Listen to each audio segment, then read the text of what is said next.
로마서 10장 12절부터 21절 말씀입니다.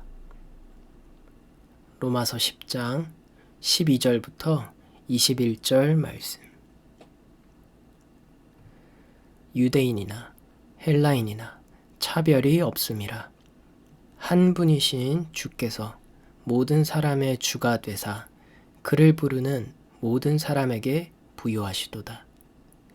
누구든지 주의 이름을 부르는 자는 구원을 받으리라. 그런즉 그들이 믿지 아니하는 이를 어찌 부르리요? 듣지도 못한 이를 어찌 믿으리요? 전파하는 자가 없이 어찌 들으리요? 보내심을 받지 아니하였으면 어찌 전파하리요? 기록된 바 아름답도다 주의 소식을 전하는 자들의 발이여 함과 같으니라. 그러나 그들이 다 복음을 순종하지 아니하였도다. 이사야가 이르되 주여 우리가 전한 것을 누가 믿었나이까 하였으니 그러므로 믿음은 들음에서 나며 들음은 그리스도의 말씀으로 말미암았느니라. 그러나 내가 말하노니 그들이 듣지 아니하였느냐?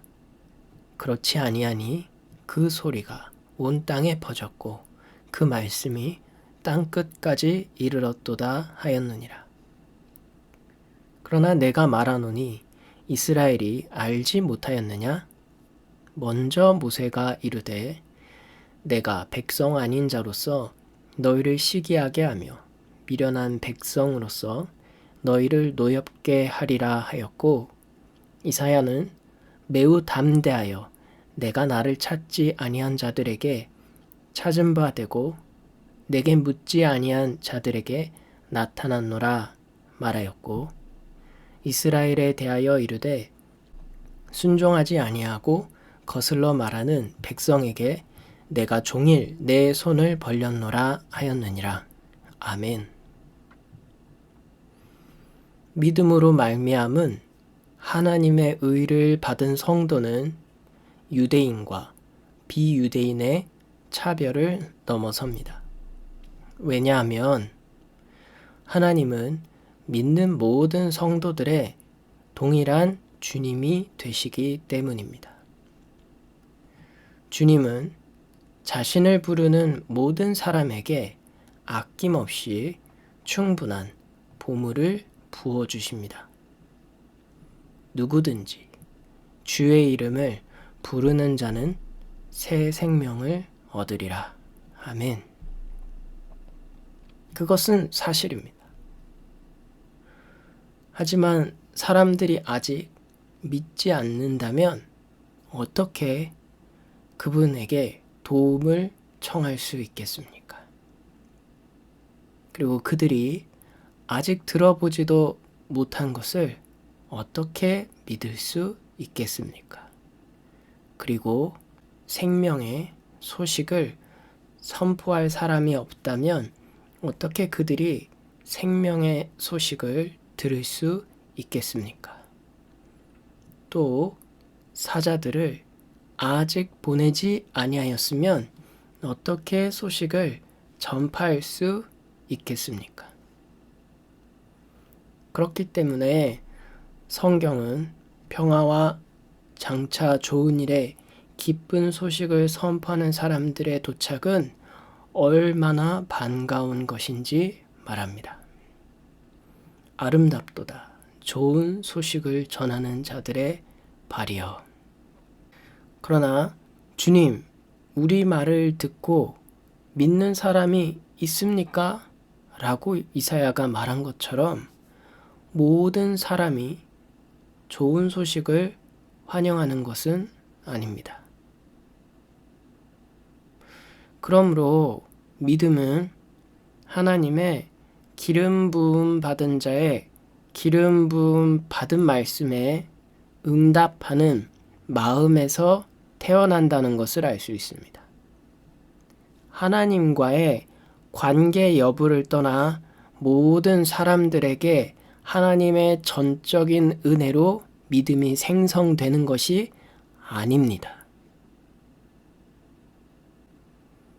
그럼 이스라엘이 이런 하나님의 뜻, 그 말씀을 듣지 못했나요? 아니요. 그 목소리는 전 세계에 들렸고 그 소식이 땅끝까지 이르렀다고 성경은 기록합니다. 이것은 바울 개인의 의견이 아닙니다. 말씀을 인용하고 있습니다.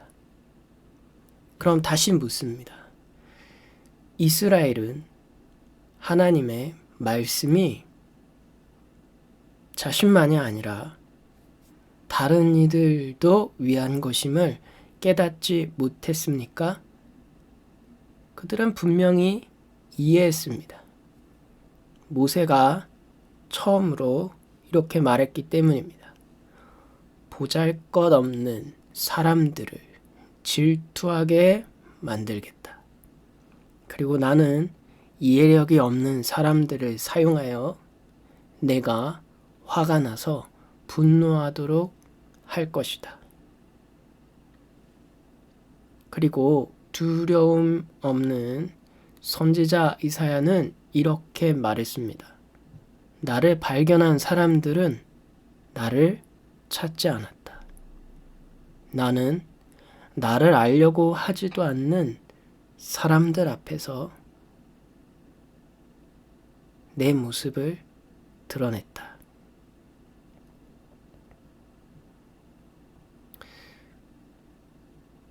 하지만 유대인들은 말씀을 우리가 앞서 배운 것처럼 법적인 해석과 적용에 초점을 두었고 비교 우위를 통해 자신을 높이려는 인간의 본능에 충실하였기에 이 하나님의 말씀, 하나님의 뜻에서 멀어지고 말았습니다.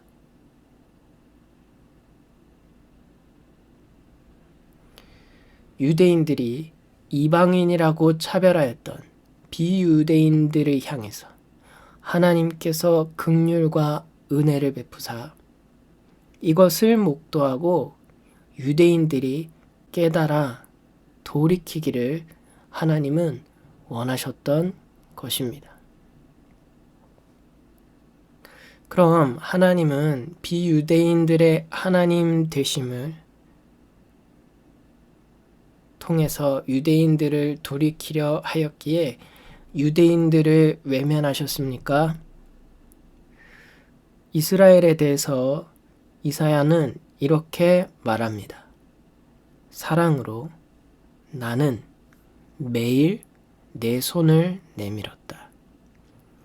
이 믿지 않고 완고한 백성에게 내 자신을 선사한다. 아멘. 하나님은 유대인들을 외면하지 않으셨습니다. 그들이 참되신 하나님의 뜻을 깨닫기를 원하셨고 이방인들에게 행하시는 하나님의 행사를 보며 그들의 관점과 가치와 그들이 스스로 세운 전통과 학습된 정보에서 돌이켜 하나님과 온전히 바른 관계로 서기를 원하셨습니다. 그래서 하나님은 비유대인들이 믿음으로 유대인을 대체하는 영적인 유대인이 되는 것이 아니고 유대인들이 생각하였던 것처럼 이방인을 다스리는 것이 아니라 유대인과 비유대인 모두에게 하나님은 주 하나님이 되어 함께 하나님의 뜻을 깨닫고 회복된 관계 안에서 하나님을 경외하며 하나님과 동행하기를 원하셨습니다. 이를 위해서 하나님은 하나님의 사람들을 보내셔서 하나님의 이 복된 말씀을 선포하게 하시고 그들이 듣고 깨달을 수 있도록 이미 허락한 것입니다. 그러므로 유대인이나 비유대인이나 믿음으로 하나님의 의를 받아 성도가 됩니다. 믿는 성도들이 주님을 부를 때 주 하나님은 응답하시며 보물을 주십니다. 새 생명을 주십니다. 유대인이나 비유대인의 차별이 없습니다. 모든 사람을 향한 하나님의 이 마음과 계획을 알기에 동일하게 증인이요 보내심을 받은 우리는 이 복된 소식을 감사하며 하나님께 영광 돌리고 선포하며 전합니다. 이 복된 소식을 풍성히 누리고 증인으로서 증거하며 살아계신 하나님을 깊이 경험하며 승리하시는 여러분 되시기를 예수님의 이름으로 축원합니다.